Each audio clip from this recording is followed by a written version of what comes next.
Recently, my little brother got into hunting. The woods and camping were never something I ever enjoyed. I was more of a under a pile of blankets with a book kind of guy. I wanted to support him in his new hobby.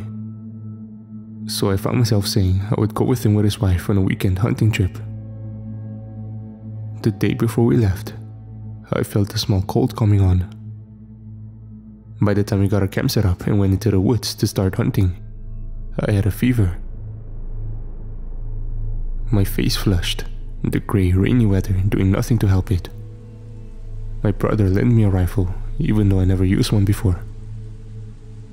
I decided early on I was not going to shoot anything. The head cold was a good excuse to do so. I was against the tree, sniffling, feeling the effects of my fever, when my brother shot something. I heard his wife gasp after something big in the distance thudded to the ground.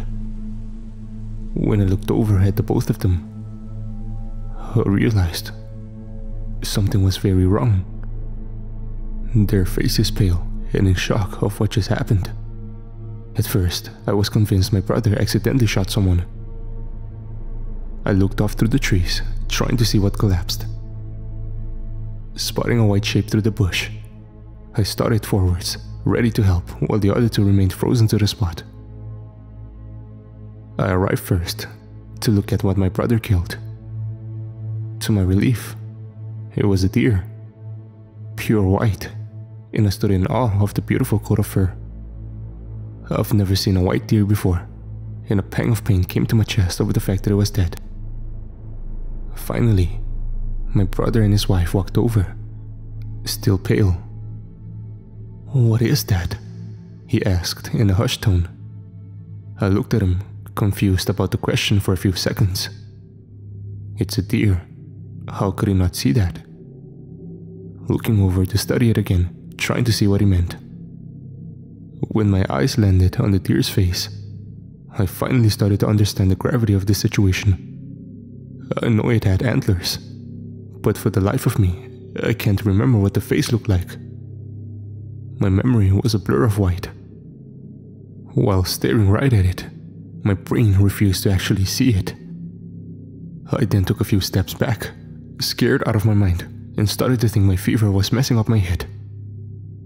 That doesn't make any sense, I said in a low voice between some coughs. The deer in front of us was special, beyond special, and my brother shot it. I looked at the wound that killed the poor thing to see pearl-shaded blood staining the wounds. My stomach twisted in regret, and it felt like I was about to sob. I turned my head away, unable to keep looking at it. "What should we do?" his wife Kathy asked in a shaking voice. "We shouldn't let the meat go to waste," my brother commented. I felt the entire forest fall still at his comment. It was as if the air itself stopped moving. It revolted me. It was terrible enough this creature was dead, and my brother wanted to disrespect it further. I knew it was natural for animals to eat each other, and logically it would be a waste not to eat this deer. However, I just instinctively knew this creature was never meant to be eaten. It was something that existed outside the natural order. Something powerful, and yet fragile enough to be killed by a single bullet. "Are you crazy?" I hissed at him. Looking down at the white shape, I shook my feverish head. "We'll let the forest take it." He reluctantly agreed. I put down the borrowed rifle and started to pick up fallen branches, my brother doing the same. Kathy gathered up wildflowers, and in a short while, we covered the deer as a sign of respect. We could never take back killing it, but we could show remorse. Without a word, we left the creature behind, and with a heavy weight in our chests. When we arrived back in camp, I was feeling so ill I turned in the moment we got back. I bundled myself in blankets and fell into a deep sleep, only waking to drink some water to ease my dry throat. My slight cold turned into a full-blown flu and I was in no condition to walk out of the woods. When I woke again, it was morning, but still grey and cold. "How are you doing?" Kathy asked me when I came out of my tent. "Awful. What's the plan?" I felt like my head was going to explode and my entire body was weak. She walked over and gave me a hot cup of tea, which was very much appreciated. "We'll stick around until you feel better and the weather clears up. We should get you out of these woods, but it would nearly kill you if you walked through the rain to get to the truck. Just stay inside your tent and keep warm and dry. You brought some books, right?" I nodded, sipping at my tea. That sounded like a good enough plan. I hoped my fever would only last another day and we could leave. What happened the day before really was freaking me out. The forest around us felt hostile. The wind howled through the trees, and I suppressed a shudder. I took my tea back inside the tent and got wrapped up in blankets once more, but not feeling any warmer. The wind kept howling outside the tent. I prayed my flimsy tent would hold if a storm came rolling in. The rest of the day, I drifted between trying to read and sleeping. I normally never get so sick, so it was hitting me extra hard. When Kathy tried waking me up to eat some soup, I was in such a deep sleep, so she left me alone to offer it later. The next day, I was feeling much better and starving from not eating much the past 2 days. I had my backpack in my tent, so I opened it to find the hidden snacks I stashed away. I ate an entire box of oatmeal bars before getting outside my tent. When I went outside, the rain cleared up, but everything was still damp outside. Kathy was outside trying to keep the fire going. "Are you feeling any better?" she asked me, looking and sounding exhausted. "A bit. I think we could leave sometime today if it doesn't start raining again," I offered. She looked between me and her tent, worried. Clearing her throat, she shook her head. "James isn't feeling well. I think he caught your cold. Let's see how he is in a few hours." I felt bad that my brother was sick and now suffering through what I just did. It would delay us leaving, but there was nothing I could do about it. I saw that we were out of firewood and I needed to get some air. "I'll get us some wood. It'll give me something to do. I'll check on him in a few hours, make sure he's eating." Kathy gave me a grateful smile. From how bad she looked, I wondered if she'd gotten sick too. I left into the woods, trying my best to find anything that wasn't too damp to burn. I found some sticks hidden under leaves and logs that should be dry enough. I was the type to get lost easy, so I needed to stick around the camp.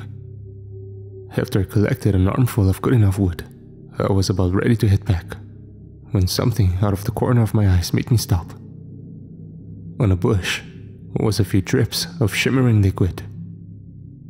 I walked up to it to get a better look, not understanding what I was looking at. I was drawn away by the sound of retching off towards the camp. Forgetting about the strange liquid, I started back to check up on my brother and Kathy. When I arrived back, the rain started again, making it too wet for us to start the fire back up. Kathy was looking pale and chilled down to the bone. I wished the cold, damp weather would pass so we could finally leave. I started to wonder if I should just take my brother's truck and get some help. My fever hadn't gone down entirely, and we parked so far away. I feared I would get too ill if I braved the hike through the woods. "Is everything alright?" I asked. I put the woods away, covering it with plastic, hoping for it to stay dry. Kathy looked at me, a worried expression on her face. Before she could answer, my brother came out of his tent. It should have been impossible, but he looked paler than Kathy, his skin nearly void of any color. I decided then I would try to get some help. We needed to get the hell out of those woods. "James, give me your keys, please," I said, holding out my hand for him to give me his truck keys from his pocket. He looked over at me, as if I was speaking a different language. Shaking his head, he took a sip of water from a flask Kathy handed to him. She looked scared stiff. James felt different. It was the way he was moving and not really looking at us. No, just give me a few hours to sleep. Then we'll all go. I never should have given in. I slowly brought my hand back, trying to think of an argument. Truthfully, I was frightened to go into the woods alone. Just a few more hours. Then we wouldn't even pack up our gear. We would just leave. James took Kathy's hand and they went back into the tent. Not being able to think of anything else to do, I went back into mine to get dry and warm. I was going to finish the last 100 pages of a book to give my brother time to sleep.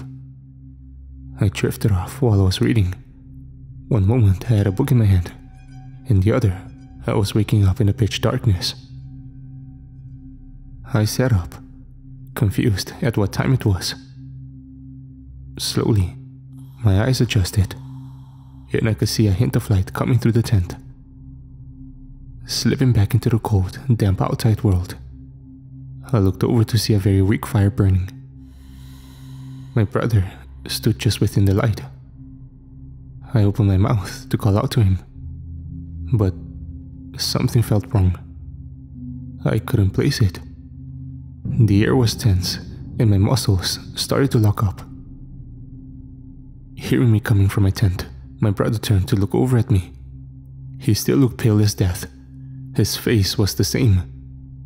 But I just knew in that moment, I was no longer looking at my brother. He took a step towards me, an unknown purpose in his stride. I ran. Without any plan, I ran off into the woods, trying to get away from whatever he became. I was only running for a few minutes when I saw the light of a fire between the trees. It was faint, but I ran towards it, praying someone would help. I didn't think anyone was camping so close to us and was thankful for it. I ran into the clearing, but my blood froze in my veins. It was not a new campsite. It was ours. I just ran back around, even though I was positive I ran straight. My brother stood by the dying coals, the orange light shining in his eyes. I ran again. It was dark and the woods was just a maze of trees. It was understandable I could turn around. A few more minutes of running, I came crashing into our campsite again. In a blind panic, I just kept going. No matter what direction I took, I would always end up running towards our camp. My brother standing, silently watching me attempting and failing to escape. When I couldn't run anymore, I collapsed, gasping for air. I didn't understand what was going on. All I knew was I could no longer leave. Please, I begged the pale figure. It was far too late to save my brother. But if there was even a hint of him left, he would let me and Kathy leave. His face was going out of focus. For whatever reason, my brain was refusing to see what it truly looked like. Let me and Kathy leave, I sat on the cold ground, shaking in fear. Deep down, I knew my brother wasn't going to change into something beyond my understanding simply because he shot a strange deer. My suspicions, I could not bear to say out loud, was confirmed by him when he finally spoke in a rasping voice. I cannot let her go. After all, she ate some of it too. My stomach sank, and I felt like I was going to be sick. Killing the white deer by accident could be forgiven, but cutting into its body to devour the flesh could not. The thing that was once my brother lunged at me. He grabbed me by the neck as I struggled, desperate to get free. I got as far as the dying fire pit before he held me still. His strength was far beyond my own. I kicked and screamed, trying to pry him away from me. I couldn't see his face clearly. Oh God. Whatever he became was something no human should ever see. It opened wide, with countless teeth shining in the dying firelight. He had turned into something so twisted because of his unforgivable sin. I was only saved because I thought for a brief moment I saw a white figure behind my brother, urging me to fight. I had nothing to lose, so I reached over to the nearby coals, the fear causing me to ignore the pain of grabbing coals and ash to toss into the creature's eyes. He let out a scream of pain and let me go. I wasted no time scrambling free, but paused at the edge of the camp. I watched in horrified fascination as the thing that was once my brother screamed and thrashed around. A sickening cracking sound came from his body as he started to turn from a human form into something completely different, twisted with long pale limbs. I couldn't stomach the sight. I almost couldn't stand the idea of leaving Kathy behind. She was either already dead or turning into something else inside the tent and out of sight. I felt trapped. I knew if I left, I would end up back in the camp again. Off in the distance, I saw a hint of white through the trees, and I ran towards it. As I ran, I heard the monster I left behind, screaming at me to stay. This time, instead of looping back around, I noticed a hint of shimmering liquid on the ground, and I followed it. Drop by drop, I kept going until my lungs felt like they were going to burst and my legs burned. The forest around me started to get lighter, until I found myself running right into a snow-covered parking lot. I collapsed again, feeling weak, and the snow soaked through my jeans. It wasn't the season for snow. The parking lot was right next to the ranger station. When I came running out exhausted, a ranger saw me and came outside to see what was going on. I couldn't keep myself awake until he got to me and passed out in the slush. In the end, they never found James and Kathy. They found our abandoned campsite months ago and assumed us all dead. I could never tell them what really happened because I don't know myself. I don't feel as if this was all a dream, or if my mind just snapped. I'm certain my brother is now something else out there inside the woods. I wonder why I was saved. What creature decided to show me the right way out? Was it the white deer, because I didn't eat part of it? Or did it want me to live so I could tell others about what happened? Whatever reason it might be, I'm thankful for my life. If you're ever out hunting, make certain you know what you're about to shoot before you pull the trigger. Or else, you might make a mistake that is going to change your life forever.